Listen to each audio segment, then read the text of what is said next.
4차 산업혁명 시대 미래교육의 방향이라고 이렇게 제목은 거창하게 정했습니다.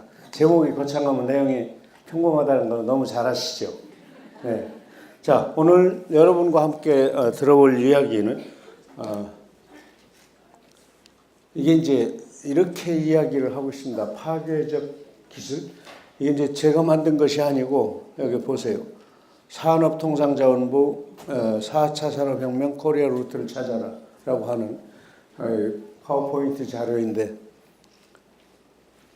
2차 산업혁명 이런 거를 이름 지은 사람이 누군지 혹시 아세요? 영국의 역사학자 75년도에 세상을 떠나신 아놀드 조셉 토인비입니다. 그러니까 혁명이라고 하는 것이 정치적 뭐 이런 이제 격변을 얘기하고 정치 체제의 변화를 얘기하는데 산업 분야에서 그런 아주 뭐 전과 후가 대별될 만큼 놀라운 변화를 이제 산업혁명이라고 아놀드 조셉 토인비가 이름을 붙였습니다. 우리가 알고 있는 A.J. 토인비 이분이 1929년도에 한반도를 지나갔는데 무슨 생각을 했는지 기록이 남아있지 않습니다. 중국과 일본을 다니면서는 다 기록이 있는데 조선반도에 대한 기록이 남아있잖아요.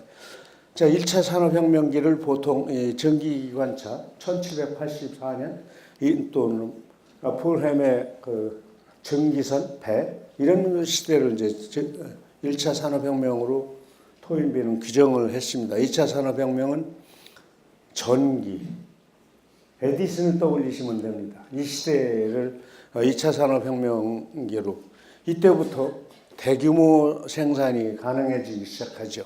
근데 3차 산업혁명 이 시기를 학자들에 따라서 3차 산업혁명과 4차 산업혁명이 현재 섞여 있다 이렇게 이야기하는 분도 있는데 일반적으로는 이 컴퓨터와 인터넷이 본격화되는 20세기 후반에서 지금까지를 3차 산업혁명으로 이렇게 이야기를 하고 있습니다.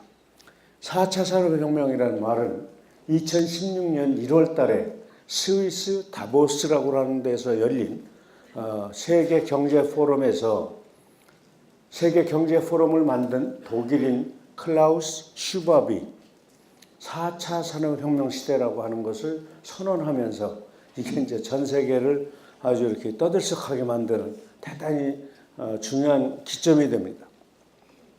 4차 산업혁명에 대해서 가장 열심히 극성맞을 정도로 국가적으로 이야기하고 있는 나라는 독일입니다. 클라우스 슈밥은 독일인이고요.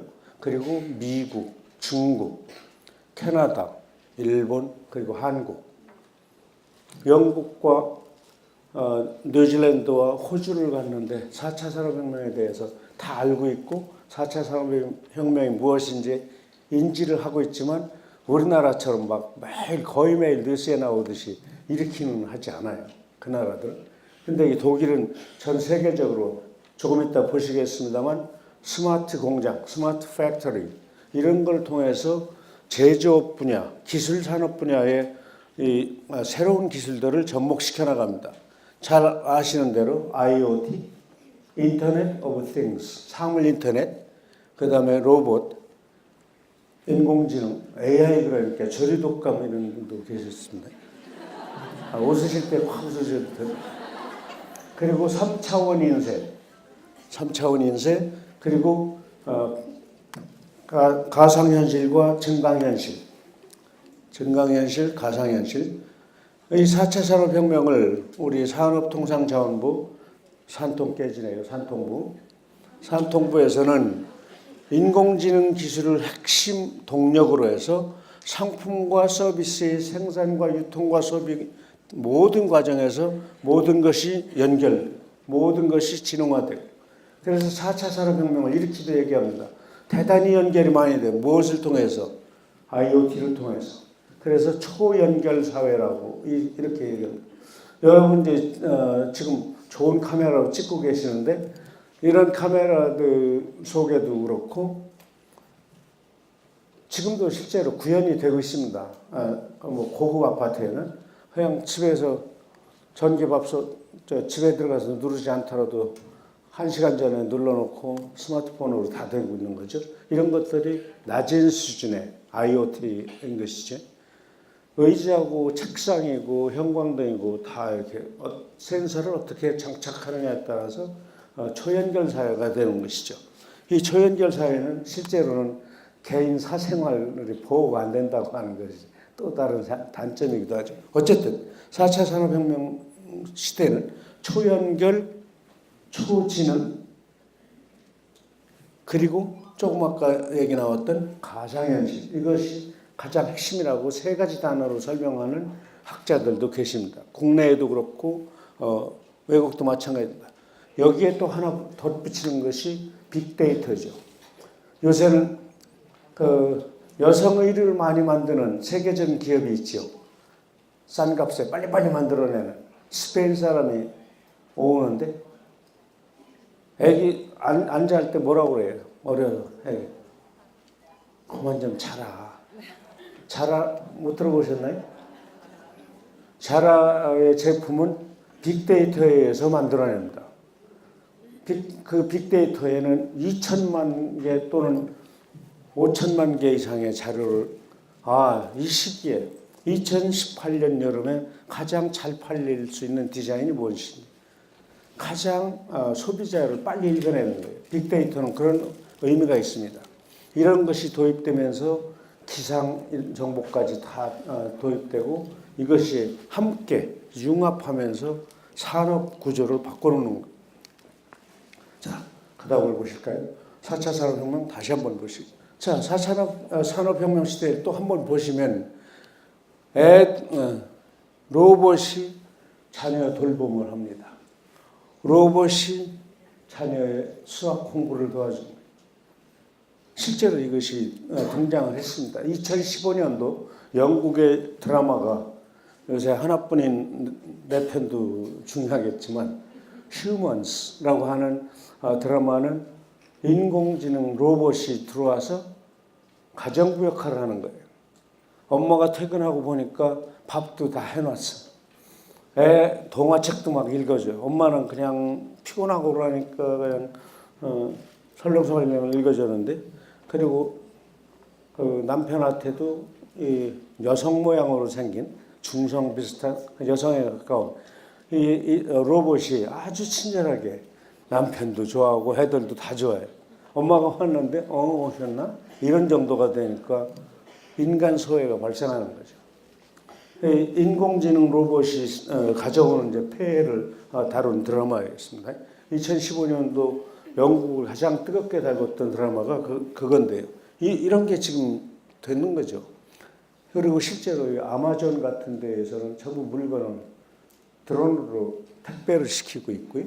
그래서 이건 뭐 오래된 것이고요. 주행차, 자율자동차. 오늘 아침 뉴스에 보셨죠? 미국에서 자율자동차 유료로 이제 운행 시작한다고 하는 뉴스가 있습니다. 아까 말씀드렸던 스마트 팩토리.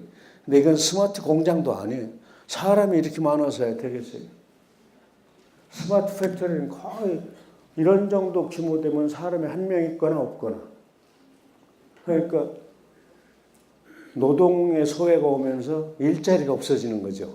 이게 4차 산업혁명이 가져오는 또 다른 그늘입니다. 이것에 대해서는 이제 경제학자들은 그래서 로봇에게 세금을 물려서 그 돈을 일을 조금만 하는 인간에게 돌려줘야 된다. 그 시간에 인간은 쉬면 된다. 그래서 이 기계인간 시대에 대한 걱정에 대해서 학자들 간의 주장이 이렇게 정반대로 좀 엇갈리고 있습니다. 자, 어쨌든 4차 산업혁명 시대는 우리의 삶을 원튼 원하지 않든 놀랍게 바꿔놓을 수밖에 없습니다. 이미 여러분 자녀의 책상머리에도 4차 산업혁명의 냄새를 풍길 수 있는 것들이 너무나 많이 들어와 있습니다. 교실에 스마트 칠판이 있는 전자칠판이 있는 데들은 특히 그렇죠. 오늘 날씨에 관한 거 하면 첫 칠판 자체가 컴퓨터이기 때문에 거기를 클릭해서 쭉 늘리면은 뒤 아이들도 선명하게 볼 수 있도록 이렇게 바뀌어갖고 그러니까 지금 여러분 엄마 세대하고 아이들 세대가 정서적으로 달라질 수밖에 없습니다. 얘가 왜 이래? 보고 경험하고 그리고 생각하는 것이 전혀 다른 디지털 기기를 쓰기 때문에 그렇죠. 이렇게 우리 사회가 급속도로 바뀌는 거예요. 5년 전하고 올해를 비교하시면 비교가 안 될 정도입니다. 제가 도의원 말기에 2013년도의 학교 풍경하고 요즘 학교 풍경은 굉장히 달라져 있습니다. 10년 정도 된 문제예요. 이 속도가 그런데 훨씬 갈수록 빨라질 것이라는 겁니다. 과거 산업사회에서는 매뉴얼대로 시키는 대로 순응하는 사람들이 너 진짜 훌륭한 사람이야. 아주 직원 최고야. 이렇게 이제 엄지척을 받을 수 있었죠. 그러나 4차 산업혁명 시대에 인공지능이 아주 날이 갈수록 점점 더 인공지능 스스로가 알파고를 생각하시면 됩니다. 인공지능 스스로가 기계 학습이라고 하는데 머신 러닝을 통해서 스스로 단순 반복할 수 있는 지식들을 다 습득합니다. 사람이 혼자 열심히 읽어본들 만 권을 못 읽어요. 그냥 건너뛰면서 읽으면 읽을 수 있죠. 만화책은 만 권을 읽을 수 있겠습니다만. 근데 이 기계인간은, 인공지능은 이게 만 권이 뭐예요? 10만 권, 20만 권, 100만 권을 다 읽어치우기 때문에 기계 인간하고 또는 인공지능하고 경쟁해야 되는 시대에 인간상은 달라질 수밖에 없습니다. 이렇게 4차 산업혁명 시대가 요구하는 미래 인재의 모습은 다르죠. 따라서 로봇이 대체하고 무인화되는 이 시대에 우리는 어떻게 살아가야 될 것인가를 고민해야 됩니다. 5년, 10년, 20년 뒤에 기술을 가르칠 수가 없다. 왜? 우리도 그 기술을 뭐가 될지 잘 모르기 때문에. 그러면 뭘 해야 되느냐? 스스로 자기 능력으로 공부하는 역량을 키워주는 것. 자녀 교육이 그것이 관건이구나. 이런 생각을 하시는 게 대단히 중요합니다. 아까 이야기하잖아요. A professor is just a coach. Is not an expert. 전문가가 아닙니다. 코치입니다. 이야기하잖아요. 그리고 아까 알파고 바둑이 that was a turning point. 전환점이 됐다요. 이게 4차 산업혁명 시대를 전 세계적으로 이렇게 어떤 시대가 올 것인가를 한국에서 가장 극명하게 보여준 거예요. 그 바람에 이제 한국은 막 전국적으로 국가적으로 여기에 대통령께서도 강조하시고 관계 장관님들도 얘기하시고 교수님들 얘기하시고 저처럼 교육감들도 이야기하고 교육부 장관도 얘기하시고 산업통상자원부 장관 당연히 이거 얘기 안 하고 지나갈 수가 없을 만큼 심각해진 거죠. 아까 무서운 속도로 변화하고 있다고 이렇게 이야기를 했습니다. 그렇다고 하면은 지금 대학 교육은 어떠냐? 우리 교원대, 제가 이제 자주 뵙는 분들은 교원대 총장님, 공주대 총장님, 공주교대 총장님, 충남대 총장님은 제가 대전에 가게 되면 매달 뵙게 되는데 대전에 드문드문 가죠. 이게 촌에서 살아갖고 대전에 회의 가면은 6시 이전에 출발을 해야 돼가지고 조찬 모임인데 기관장들 가서 이렇게 총장님들 말씀하시는 거 들어보면 대학 교수님들이 바뀌기 시작했습니다. 수업이 달라지고 있고 지금까지 전통적으로 본인이 저술했던 책을 집어 던지신 거예요. 4차 산업혁명 시대에 어떻게 사고하고 어떻게 문제 해결 능력을 키우게 할 것인가.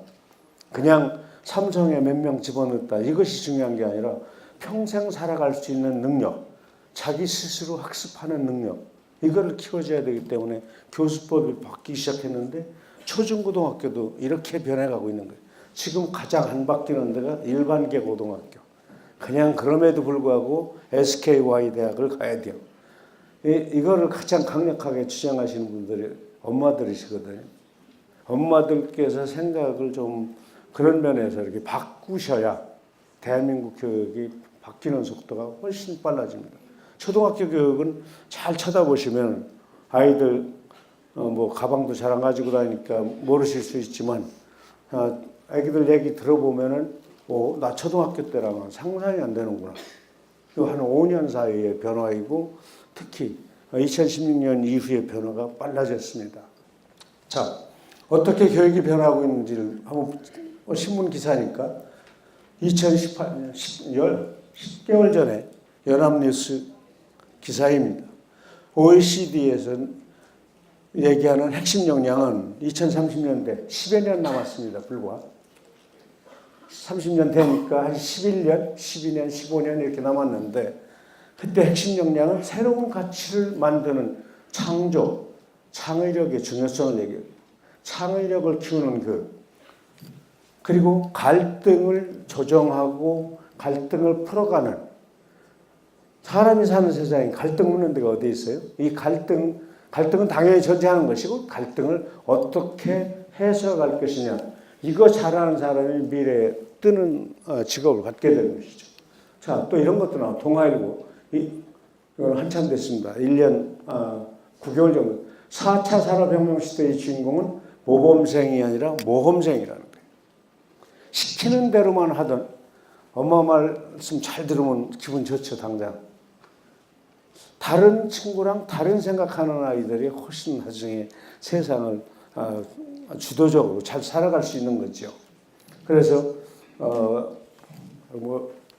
어정쩡한 직업들은 사라진다. 무서운 말들 탁탁 써 있는데 여러분 자녀를 어떻게 기를 것인가? 시키는 대로 엄마 말씀만 잘 듣고 엄마의 정보력을 믿어라. 뭐 이렇게 가실 건지 이런 판단을 하셔야 되는 겁니다. 그래서 여러분이 원하시든 원하지 않으시든 간에 세상은 이렇게 빠르게 변하는데 엄마가 가지고 계시는 가치체계 또는 인식체계가 여기를 뒤떨어진다면 이거를 사회적으로 용어는 사회학 용어를 의식의 지체 현상, 지체 늦어지는 거죠. 의식의 지체 현상은 여러분 자녀에게 미칠 영향이 큽니다. 자녀를 지금 당장 학원 갔다 오고 숙제하는 거 이런 것만 쳐다보시기보다는 정말 남과 다른 상상력이나 창의력을 어떻게 키워주면 될 것인지. 창의력이나 상상력은 학교 학습을 통해서 독서를 통해서 토론을 통해서 친구들과 대화를 통해서 경험을 통해서 상상력이나 창의력이 계속 커나갑니다. 토론과 질문이 살아있는 수업을 해달라고 주문하는 것이고 그것이 수업 혁신의 핵심입니다. 수업 기술을 6가지, 7가지 이렇게 대표적인 것이 있는데 그 기술을 습득하는 것은 저는 별로 중요하지 않다고 어제도 이야기를 했습니다. 그냥 수업 기술의 혁신이 아니라 수업 내용에 있어서 아이들의 상상력과 창의력을 키워낼 수 있는 그런 수업 혁신 그리고 민주적으로 아이들이 성장할 수 있도록 세계적인 분위기는 바뀌는데 억제하고 통제하고 이거는 안 돼 하지 마 이런 식의 부정어로 일관된 학교 문화를 긍정의 언어로 바꿔내는 그런 것들을 해나가면서 모범생보다는 모험적 미래 인재를 키워내는 것 이것이 이제 교육계의 변화입니다. 자, 인재상이 어떻게 변하느냐? 삼성과 구글, 애플 이 사람들이 얘기하는 것들을 보면은 호기심, 협동, 협력, 협업, 창의력. 창의력이라는 말 오늘 계속 제가 쓰고 있습니다. 호기심 많은 사람, 삼성전자의 회장의 권오현 회장, 구글 이분이 이렇게 이야기하고 있습니다. 동료들과 협업, 능동적인 사람, 시키는 거 하는 사람들이 이 기계인간하고 경쟁하기가 어렵습니다. 4차 산업혁명 시대는 여러분 자녀들이 살아갈 앞으로 20년, 지금 초등학생이라고 하면 20년 전후 그 정도 되면은 훨씬 더 기계하고 협업을 어떻게 할 것인지 조금 이따가 더 말씀을 드릴게요. 그리고 여기 한번 보실까요? 위키 같은 경우는 호기심 같은 말 계속하고 있죠. 혼자 똑똑한 인재보다는 주변 사람들과 주변의 친구들과 직장의 동료들과 소통과 협업을 잘하는 시험 문제 잘 푸는 것보다 훨씬 중요합니다. 나중에 시험 문제를 잘 풀어가지고 그것만 갖고는 전혀 살 수가 없습니다. 이 자리에 계신 우리 녹색어머니 회원님들은 제가 뵐 때는 소통과 협업의 달인들이세요. 뭐 그냥 에너지 넘치시고 자녀들을 에너지 넘치고 적극적인 성격으로 키워주시는 거 정말 중요합니다. 자, 잠시 쉬어갈까요? 우리 연합회장님은 또 무슨 생각을 하시는지, 우리 4차 산업혁명 시대에 대해서 변화를 좀 느끼셔요?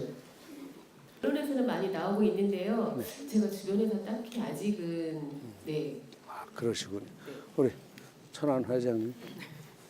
저는 그래도 느끼는 것 같습니다. 아, 네, 일자리가 많이 줄고 그다음에 그 기계들이 많이 들어와 있는 걸로 알고 있습니다. 네. 아, 회사에 특히 공장 쪽을 보면은 엄청 바뀌고 있습니다.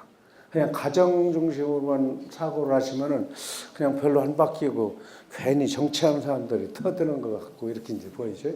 그러면 애기는 어떻게 지금 뭘 준비해야 될까요?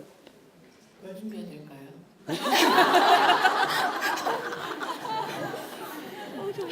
애기가 몇 학년이죠? 중3 되고요. 중3. 6학년. 초등학생. 6학년. 네. 그 초등학교 자녀를 기준으로. 네. 어떻게 해야 될까요? 그러니까 아니. 그러니까 어머님께 질문하는 거예요. 제 아이가 아니니까. 답들 들어왔습니다. 네? 답을 주세요. 아, 이게 중요한 말씀하셨어요. 4차 산업혁명 시대의 교육의 방향은 이미 만들어진 답을 찾는 것이 아니라 스스로 협업하면서 답을 만들어가고 함께 이걸 가르치는 게 가장 핵심입니다. 수업 혁신이 그래서 이게 선생님 혼자 수업하시고 나가는 것이 아니라 이렇게 한 서너 명이 대여섯 명이 둥글게 앉아가지고 계속 같이 토론하고 이게 이제 초등학교하고 중학교 수업들이 이렇게 이루어지고 있고요. 자유학년제가 박근혜 대통령 때 도입된 것은 세계적인 변화 속에서 OECD 국가들은 그렇게 자유학년제를 다 하고 있거든요. 그래서 이제 우리는 거의 막차를 탄 겁니다. 자유학년제를 하면서 아이들의 사고가 상당히 유연해졌습니다. 그리고 진취적인 아이들이 더 많이 나오고 있고요. 자유학년제를 경험한 아이들과 자유학년제 경험하지 않고 대학 들어간 아이들하고 고3 교실에 가서 물어보면 싹 달라요. 자기 진로를 보는 눈이 다르고 그 인생에 대한 판단이 다르고 그래서 그런 것들을 많은 체험 그리고 독서와 토론, 글쓰기 이런 걸 통해서 상상력, 창의력 이런 것들이 이제 커나가는 겁니다. 혹시 여기 이제 용남중학교나 엄사중학교에 자녀를 다니는 자녀를 두신 어머님들이 계실지 모르겠는데 홍성의 내포중학교하고 홍성여중 지금 저 영국의 세인트 마이클스 캐슬릭 칼리지 거기에 중학교 2학년 과정 8학년 아이들이 15명이 와 있습니다. 우리하고 교육이 참 다른 거예요. 대단히 엄격하고 그 어떤 규율 같은 것에 대해서 우리하고 다르게 거기 이제 공립학교인데도 불구하고 카톨릭계 학교 우리하고 다르죠. 카톨릭계 보니까 사립이고 뭐 그렇잖아요. 그런데 이 학교 아이들이 교육하는 것들이 아주 자유로운데 토론, 네 생각을 얘기해. 이번에 BTS가 뭐라고 그랬어요? 네 삶을 살아야 되고 네 삶의 주인공이 돼야 하고 서양은 전부 그렇게 교육을 하는 거예요. 네 생각을 얘기해. 친구 생각이 아니라 친구하고 다른 생각을 하는 친구 있으면 손들 얘기하고 왜 그렇게 다른 생각을 했는지 하고 이제 경우에 따라서는 학년에 따라서는 그런 생각이 어디에서 네가 얻은 거니? 무슨 책을 읽다 그런 생각을 했어? 독서를 저절로 이렇게 확인하게 되는 이런 수업들이 되는 것이죠. 자, 또 보실까요? 우리 사회 현실이 어떻습니까? 2018년도 세계 행복 보고서가 발표됐는데 행복지수 한국 57을 자살률 15년째 세계 1위. 자, 출생아 수 이제 언론 보도입니다. 출생아 수 합계 출산율이라는 말 아시죠? 만 20세부터 39세까지 가임기 이거를 이제 통계를 낸 건데 인구 절벽 0.9명대. 0.9명대. 낮다는 나라들이 1.3, 1.35, 1.28. 인구가 없으면 사회는 그냥 망할 수밖에 없는 거예요. 오늘 또 이렇게 집에 가셔서 진지하게 논의하셔서 셋째를 낳자 이렇게 결심하실지도 모르겠습니다. 꼬리 무는 분노사회, 홧김에 저질렀다 욱하는 대한민국. 분노 게이지가 한없이 올라가는데 이건 전 세계적으로 비슷한 것 같습니다. 이 원인으로 첫 번째 드는 것이 아주 과도한 경쟁과 스트레스를 들고 있습니다. 우리나라만 그런 것이 아니라 세계적으로도 그러는데 우리나라가 좀 더 심한 거죠. 옛날에는 참을인자를 3개를 쓰면 살인되면 한다. 어른들 그렇게 가르치셨잖아요. 부모님들께서. 그러셨는데 자녀들한테 그런 말 안 하시죠. 외치고 들어와 등신처럼. 이길 때까지 집에 들어오지 마. 그런 분 안 계시죠? 네. 대답 안 하시는 거 보니까 다 그렇게 하고 계십니다. 네, 그렇게 알겠습니다. 그러면서 여기 보세요.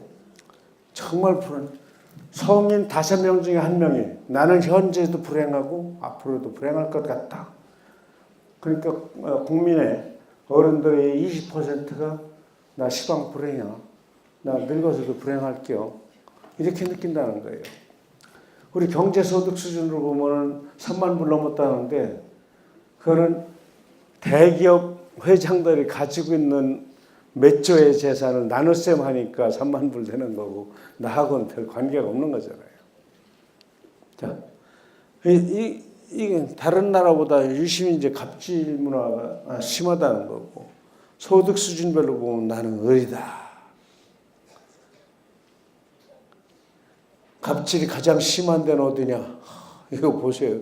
정치인, 고위공직자, 재벌, 고용주, 직장 상사, 거래처, 상금기관, 구매 고객, 언론인, 교수, 의사 등 전문직.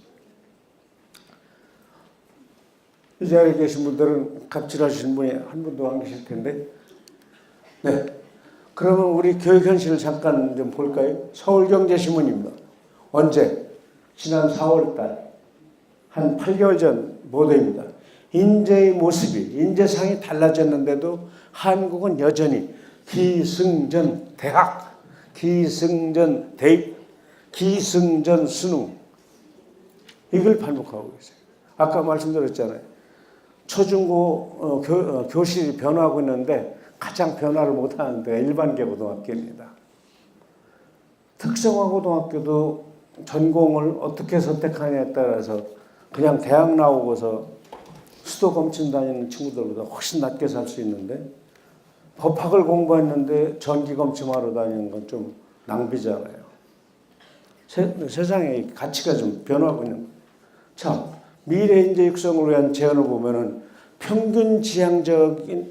평균적으로 어떻다.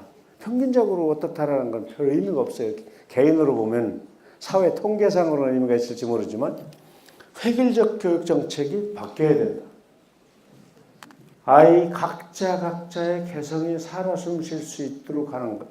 그건 담임선생님이 가령 학급에 30명이 되면 30명을 다 쳐다보기가 어렵습니다. 당연히 학급당 학생 수가 적어야 눈 마주치는 시간이 길어지겠죠. 하루에 5분 교실도 있는가 하면 하루에 1분이 제한되는 교실도 있을 수 있고요. 진도 떼기 바빠가지고 고3 교실에서 막 진도 나가는데 애들하고 눈 맞추고 왜 걔하고만 눈 맞추세요?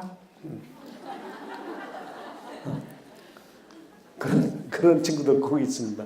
그리고 토론과 글쓰기, 프로젝트, 어떤 계획을 세워가지고 하는 수업, 프로젝트 수업 이런 것들이 그러니까 토의 토론 수업, PBL이라고 해갖고 프로젝트 기반 수업 이런 것이 있고 하브루탁 이제 그 유태인식인데 서로 짝지어가지고 상대방 얘기 경청해주고 자기 생각 얘기하고 반론 이야기하고 이걸 한 10분만 시키면은 독서가 짧고 없이 일하기 적은 친구는 10분도 안 가죠. 1, 2분 만에 손 반짝 들을 수밖에 없는 거예요.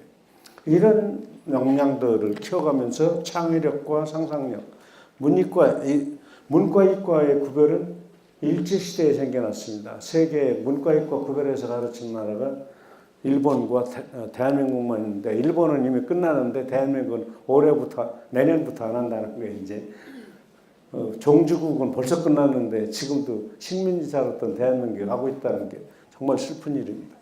과학과 디자인뿐이 아니고 과학과 음악, 과학과 미술, 과학과 체육, 과학과 춤, 이런 것들이 다 섞인 융합 교과가 신설될 필요가 있다, 이렇게 이제 이야기를 하는 거죠. 실제로 2015년 9월 달에 개정된 개정교육과정에 따르면 학교에서는 그걸 2015 개정교육과정이라고 부릅니다. 2015 개정교육과정에는 이 융합 교육을 시키도록 하는 것이 가장 중요한 기본 취지로 되어 있습니다. 왜 학교에서 그냥 시험 보는 거 안 하고 이렇게 이것저것 알쓸신잡 아시죠? 그런 것만 하는겨 이러실지 모르는데 교육과정이 바뀐 겁니다. 교육과정에는 그 정책에 대한 철학이 들어있습니다. 앞으로 대한민국의 아이들을 어떤 철학으로 키울 것인가가 그 교육과정에 들어있어요. 교육과정은 그냥 시간표가 아니고요. 이제 중등 선생님들은 시간표로 인식하는데 초등 선생님들은 전 과목을 하시다 보니까 이게 왜 이런 교육과정을 만들게 됐는지 젊어서부터 이해가 빠르시죠. 그리고 컴퓨팅 사고를 할 수 있는, 컴퓨팅 사고라고 하는 것은 아주 반복되는 반복적, 연산적, 절차적 과정들을 차분히, 실제 사람 머리도 그렇게 사고합니다. 하도 빠른 시간이 지나니까 그걸 못 느끼는 것 뿐입니다. 눈으로 보시고 귀로 들으면서 이 머리 회로를 지나가는 과정이 있는데 그걸 모르시는 거고요. 애기들 데리고 요즘에 코딩 교육 체험 캠프 이런 데 가보셨을 거예요. 코딩 체험 캠프 이런 데 가보시면 오조봇 이런 거 놓고 있고 별거 다 있고 펜같이 생겨가지고 에펠탑도 만들고 하는데, 이런 과정을 쭉 보면 컴퓨터가 하는 그런 방식, 컴퓨터가 어떻게 사물과 사람의 지식체계를 이해하고 저장하는지를 보시게 되는 거예요. 이런 교육을 지금 시작을 했다 이 말입니다. 올해부터. 여러분 경청해 주셔서 고맙습니다. 네, 고맙습니다. 오늘